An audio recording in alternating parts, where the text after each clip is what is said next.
আদতে তিনি একজন ওপেনার। ঘরোয়া ক্রিকেটও তো বটেই, জাতীয় দলেও লম্বা একটা সময় ইনিংস উদ্বোধন করেছিলেন। অথচ টিম ম্যানেজমেন্টের চাহিদায় কোনো অসন্তোষ ছাড়াই নিজের প্রিয় পজিশন ছেড়ে মিডল অর্ডারে খেলতে রাজি হয়েছেন। বলা হচ্ছে পাকিস্তানের মারকুটে ব্যাটার ফখর জামানের কথা, যিনি চিরচেনা ওপেনার পরিচয় হারিয়েও দিব্যি পারফর্ম করে যাচ্ছেন। সর্বশেষ আয়ারল্যান্ডের বিপক্ষে ম্যাচে 40 বলে 78 রানের অনবদ্য এক ইনিংস উপহার দিয়েছেন এই ব্যাটার। সমান 6টি করে 4 ও ছক্কার মারে ইনিংসটি সাজিয়েছেন তিনি। আর এতে ভর করেই 194 রানের বিশাল লক্ষ্য তাড়া করতে নেমে জয় তুলে নেয় পাকিস্তান। দ্রুত 2 উইকেটের পতনের পর মোহাম্মদ রিজওয়ানের সাথে তার 140 রানের জুটি জয়ের ভিত গড়ে দিয়েছিল।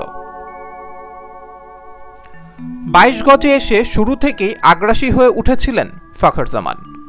একের পর এক বাউন্ডারির মারে সব চাপ নিমিষে উড়িয়ে দিয়েছিলেন তিনি।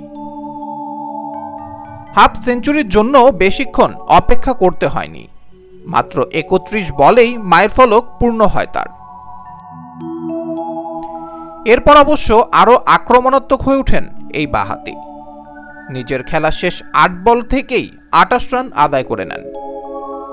ফলে তার আউট হওয়ার আগেই জয়ের সমীকরণ সহজ হয়ে গিয়েছিল বাবর আজমদের। যদিও চলতি বছরে এমন পারফরমেন্স আরও অনেকবার দেখিয়েছেন এই তারকা ব্যাটার। এবছর এখন পর্যন্ত প্রায় 150 স্ট্রাইক রেট আর 30-এর বেশি গড়ে রান করেছেন তিনি। কিন্তু ধারাবাহিকতার প্রশ্নে খানিকটা পিছিয়ে আছেন। বড় ইনিংস খেলতে পারলেও নিয়মিত রান করতে পারছেন না। 4 নম্বরের মতো গুরুত্বপূর্ণ পজিশনে আর একটু ধারাবাহিকতা যে কোনো দলের জন্যই বড্ড দরকার। তাছাড়া এই ব্যাটার আর একটু ধারাবাহিক হতে পারলে ভয়ঙ্কর অস্ত্র হয়ে উঠবেন নিঃসন্দেহে। তবে আশার কথা, গত 2 বছরের তুলনায় এবার তার পারফরমেন্স অনেক ভালো। এদিকে সামনেই টি-20 বিশ্বকাপ, ব্যাটিং লাইনআপের গুরুত্বপূর্ণ সদস্য হিসেবেই তাকে দেখা হচ্ছে। তাই তো ফখর জামানের উপর প্রত্যাশা একটু বেশি। সেই প্রত্যাশা পূরণের দায়িত্বটাই নিতেই হবে তাকে। তিনি সেই দায়িত্ব কতটুকু পালন করেন সেটার উপর নির্ভর করবে পাকিস্তানের বিশ্বকাপ সাফল্য।